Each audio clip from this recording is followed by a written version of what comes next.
Hello, నేను doctor Chowdary Bodepudi, nephrologist, Vignesh fertility and children's hospital, Vijayawada. ఇవాళ మనం చాలా కామన్ టాపిక్ కిడ్నీలో స్టోన్స్ గురించి మాట్లాడుకుందాం అనుకుంటున్నాం. ఇది అన్ని ఏజెస్ వాళ్ళకి ఎఫెక్ట్ అవుతుంది అండ్ మగ ఆడ తేడా లేకుండా ఎఫెక్ట్ అవుతుంది కాబట్టి ఇది అందరికీ ఇంట్రెస్ట్ ఉంటుందని నేను అనుకుంటున్నాను.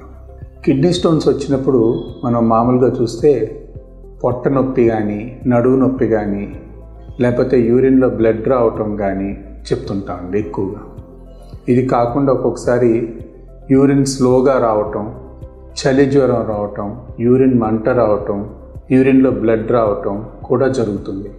సో ఈ సిమ్టమ్స్ వచ్చినప్పుడు యూజువల్గా కిడ్నీ స్టోన్ ఏమో అనుకొని మనం అనుకుంటాం.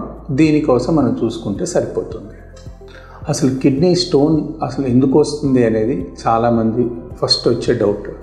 కిడ్నీ స్టోన్ రావడానికి కారణాలు ఏంటంటే, ఒకటి, ఈ మధ్య మనం డైట్లో చూసుకుంటే సాల్ట్ ఎక్కువ అవుతుంది, షుగర్ ఎక్కువ అవుతుంది. షుగర్ కూడా చాలా ఇంపార్టెంట్ కాజ్ అండి కిడ్నీ స్టోన్స్కి. ఎక్కువగా సాల్టే అనుకుంటాం కానీ షుగర్ కూడా చాలా ఇంపార్టెంట్ కాజ్. నెక్స్ట్, వాటర్ తగ్గించి తీసుకోవటం, తక్కువ వాటర్ తాగుతున్నారు. వాట్ ఎవర్ కాజ్, ఆఫీస్లో ఇబ్బందనో ఎలాగైనా కానీ వాటర్ తక్కువ తాగుతున్నాం. కూల్ డ్రింక్స్ తీసుకోవటం, ఎనీ కార్బోనేటెడ్ డ్రింక్స్ అన్నీ కూడా కాజ్ చేస్తాయి. అండ్ ఎక్కువ వెయిట్, ఒబిసిటీ కూడా మనకి కిడ్నీ స్టోన్కి cause. And non vegetarian diet and high protein diet కూడా పెరుగుతుంది. ఇవి కూడా చాలా ఇంపార్టెంట్ కాజెస్ అండి.